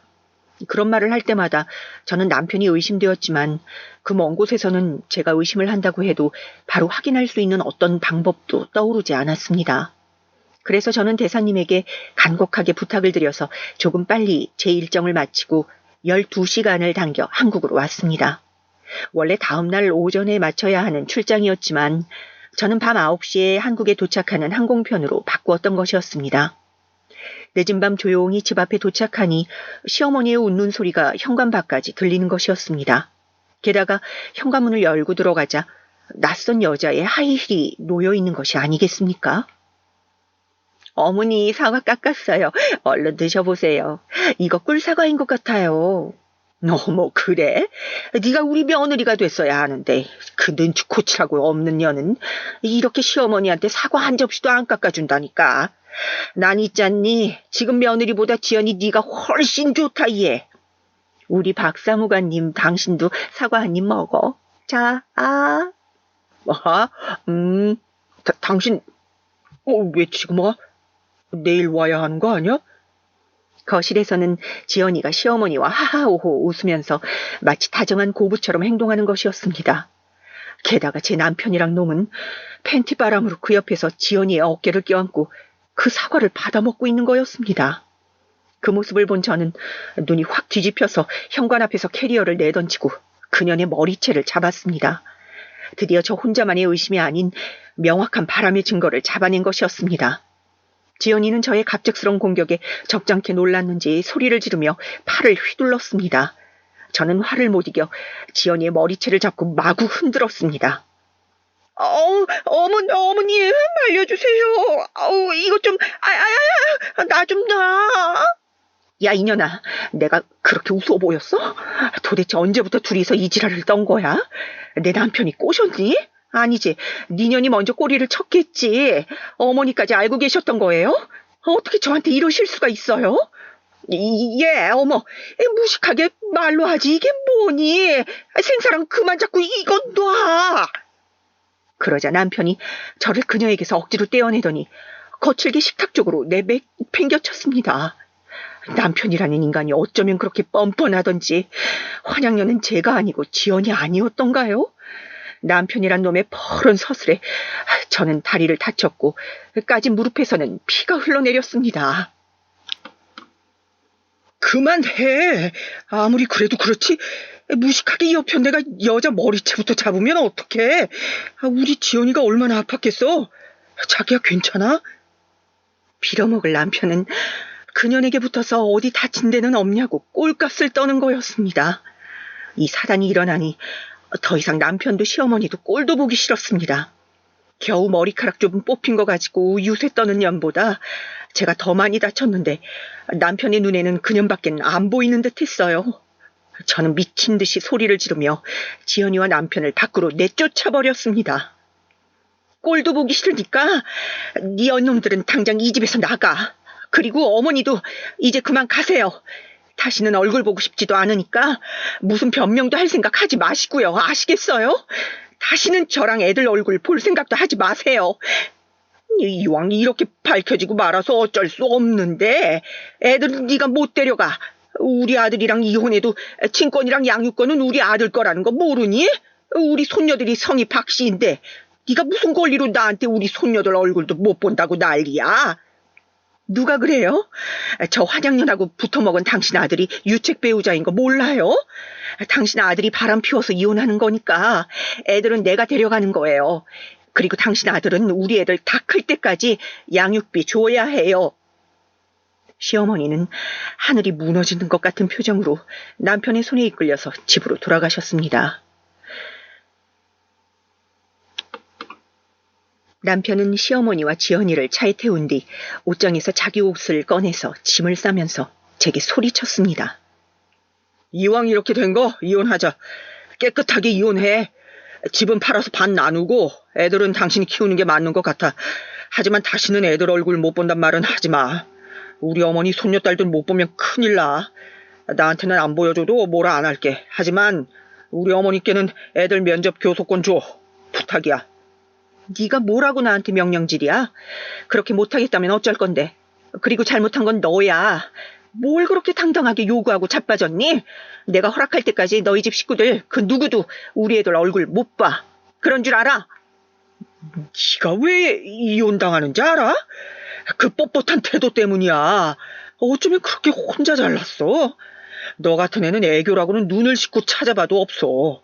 그러니까 질리지. 그러니까 내가 지연이랑 같이 나가려는 거야. 너 같이 혼자 잘난 년이랑은 살기 싫어서. 제가 이혼을 당하다니요? 방귀 낀 사람이 성내는 것도 정도가 있는 거 아닌가요? 바람을 피운 쪽은 남편인데 뭘 믿고 그렇게 당당한 건지 모르겠어요.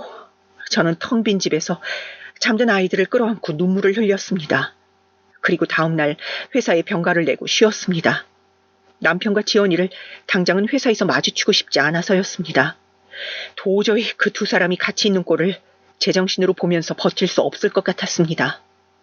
저는 친정어머니에게 전화를 걸어 남편의 만행을 고발했습니다. 엄마 저예요. 박서방이 제 친구 아니 같은 회사 사람과 바람을 피우고 있었어요. 뭐라고? 아니 어쩌면 그런 파렴치한 짓을 같은 사무실에서 너도 모르게 두 연놈들이 만났다는 말이니? 얼른 그 집안이랑 연 끊고 집으로 돌아와. 내 처음부터 그 시어머니라는 할망구도 마음에 안 들었어. 엄마, 저 너무 분해요. 어떻게 하면 그 인간들에게 한 방 먹여줄 수 있을까? 인간 같지 않은 것들과 말도 섞지 마라. 그게 너의 할 일이야. 애들이나 데리고 우리 집으로 와, 응? 어머니는 그렇게 말씀하셨지만 저는 도저히 제 남편에게 복수를 하지 않고는 견딜 수가 없었습니다. 그래서 집에서 이것저것 복수의 방법에 대해 궁리를 해보았습니다. 머리가 아플 정도로 생각을 하던 저에게 구원의 전화벨 소리가 들려왔습니다. 핸드폰을 보니 전화를 건 사람은 대사님이었습니다. 대사님은 저에게 어디가 아프냐며 걱정하는 마음에 안부 전화를 하신 거였습니다. 저는 아픈 데는 없고 조금 피곤한 것뿐이라면서 말을 돌렸습니다. 대사님은 나이 차이가 좀 있는 동생이 있었는데 영국에서 휴가차 대사님과 함께 한국에 왔다고 하시더라고요. 그런가 보다 하고 전화를 끊으려다가 저는 갑자기 좋은 생각이 났습니다. 대사님, 혹시 그 동생분 저한테 소개 좀 시켜주실 수 있어요? 전화번호 알려주시면 제가 전화해 볼게요. 그래. 그러면 미세스 미진이 내 동생 데리고 서울 구경 좀 시켜줄래요? 좋아요. 대사님은 바쁘시니까 제가 오늘 쉬기로 한 김에 동생분 모시고 서울 관광지 좀 다녀볼게요. 저는 그렇게 해서 대사님의 동생을 소개받게 되었습니다. 그분은 한번 이혼의 경험이 있는 40대 초반의 영국 사람이었습니다. 당연히 한국말은 한마디도 할 줄 모르는 사람이었고요. 이번에 처음 온 한국에서 뭘 해야 할지 몰라서 곤란하던 참에 영어가 되는 저를 만나서 너무 반갑다 하시더라고요. 저는 그분을 만나 점심도 같이 먹고 북촌의 유명한 카페를 돌아다니면서 마치 데이트처럼 오후를 보냈습니다. 그분은 저에게 관심이 많으셨는지 개인적인 걸 물어보더라고요. 지금부터 그분이 하는 말은 한국어로 번역해서 써보도록 할게요. 실례인 줄 알지만 결혼하셨나요? 네, 현재 결혼은 했는데 사정이 있어서 곧 이혼하려고 하고 있어요. 이렇게 아름다운 분께서 왜 이혼을 하려고 하시는 거죠? 사실은 제가 영국에서 변호사로 일하고 있는데 혹시 도움을 드릴 수 있을지도 모르겠네요. 한번 자세히 말해봐요. 그러시면 대사님께는 비밀로 하셔야 해요. 대사님의 동생은 꼭 비밀로 하겠다고 하면서 흥미 가득한 눈으로 제 모든 말들을 경청하더니 아이디어를 하나 내놓았습니다. 남편과 상간녀에 대한 법적인 절차만으로는 제 억울함이 풀리지 않는다고 하니까 그 사람은 저를 도와주겠다고 하면서 자기가 세운 계획을 이야기했습니다. 듣다 보니 그분의 말대로 하는 것도 나쁘지는 않겠다는 생각이 들었고 저녁을 먹고 저는 그 사람과 함께 시댁에 쳐들어가기로 했습니다. 시댁을 찾아가니 마침 시아버지랑 시어머니 두 분이 식사를 하고 계셨던 모양이었습니다. 저는 동생을 앞세워서 시아버지에게 물었습니다. 이분은 주한 영국 대사관 대사님 동생이신데 한국의 가정집 구경을 하고 싶으시다고 해서 제가 모셔왔어요. 아버님 좀 들어가도 될까요? 새아기 손님이니 들어오시라고 해. 시아버님은 아직 어머니로부터 아들이 바람 피웠다는 것은 못 들으셨는지 저를 친절하게 맞아주셨습니다. 그러나 옆에서 시어머니는 뭐 마려운 강아지 마냥 엉덩이를 들썩거리시면서 저한테 눈치를 주시려고 하는 게 다 보여서 저는 웃음을 참느라고 고생을 했습니다. 그렇겠죠. 본인 아들이 바람 피워서 제가 살던 집에서 쫓겨났는데 무슨 할 말이 더 있겠어요. 남편은 오늘 시댁에 와서 지연이를 아버님에게 소개시켜주겠다고 생각했던 모양인지 그날 바로는 지연이를 집에 보냈던 모양이더라고요. 이분이 대사님 동생이라고? 아이고, 미남이시네. 근데 어쩌다가 우리 집에는 오셨나? 저녁 안 드셨으면 우리 집에서 같이 먹고 가지. 당신이 불고기나 갈비찜이나 그런 거 하나 만들어봐. 아유, 당신도. 그런 거 아니야. 먹을 반찬도 없는데 이렇게 갑자기 손님 초대하고 그러면 어떡하니? 너는 정신이 있어, 없어? 미안한데 밥이 뚝 떨어져서 안 되겠네. I'm sorry. 예, 이 사람 그냥 데리고 나가. 1시간 후에 우리 아들 온단 말이야. 괜찮아요. 저희들 저녁 먹고 왔어요. 아버님 아시는지 모르겠는데 사실 남편만 바람 피울 줄 아는 건 아니거든요. 이 사람 저랑 곧 재혼하실 분이에요. 이번에 영국 출장 가서 만났는데 젠틀하고 남편보다 훨씬 돈도 많이 버시는 분이거든요. 우리 딸들도 영국의 명문 중학교에 진학시켜 주신다고 저랑 약속도 했어요. 그러니 그런 줄 아시고 남편한테는 양육비나 제때 보내라고 말 좀 전해주세요. 그럼 저희들 남편 얼굴만 보면 갈게요. 아버님, 저희한테 신경 안 쓰셔도 돼요. 저의 폭탄 선언에 시아버지는 충격을 받아서 식탁에서 일어서다 뒷목을 잡고 쓰러지셨습니다. 그리고 시어머니는 눈물을 흘리면서 시아버지를 정신없이 흔들었습니다. 저는 이렇게까지 할 생각은 아니었는데 아버님이 쓰러져 버리니까 겁이 덜컥 나더라고요. 제가 급히 전화로 119를 불러놓고 있는데 마침 남편이 퇴근해서 지연이와 함께 시댁으로 왔습니다. 저는 남편의 면전에 그 남자보다 더 잘난 사람을 들이밀고 약을 오르게 하는 것이 목적이었던지라 마침 잘 됐다고 생각해 숨 쉴 새도 없이 남편에게 말했습니다. 시아버지가 충격이 크셨나 봐. 네가 먼저 지연이랑 바람 피웠으니까 나도 이 사람이랑 재혼해도 되는 거 아니야? 이분은 대사님 동생인데 영국 사람이고 변호사시래. 나 이 사람이랑 진지하게 만나기로 했으니까 이제 너 따위한테 미련 같은 거 없어. 저 저급한 기집애하고 한번 잘 살아봐. 너 같은 찌질한 인생에 더 이상 나 끼워 넣지 말고. 나도 너 같은 거랑 이혼하게 되어서 속이 다 시원하다. 쓰러진 시아버지는 119 대원들이 찾아와 들것에 실려가시고 시어머니는 그 뒤를 따라갔습니다. 초토화된 시댁에는 남편과 지연이 그리고 저와 대사님의 동생만 남았습니다. 지연이는 대사님 동생의 스펙을 듣더니 놀라서 눈이 휘둥그레졌습니다. 지연이의 표정에서 졌다는 느낌이 전달되어 오자 저는 더욱 의기양양해졌습니다. 어머, 대사님 동생분이 왜 너 같은 애랑 사겨? 말도 안 돼. 자기야, 인연 이거 거짓말하는 거야. 절대 믿지 마. 지금 우리한테 박탈감 느끼니까 아무 말이나 하는 거지 뭐. 지연이가 입을 삐죽거리면서 남편에게 말했습니다.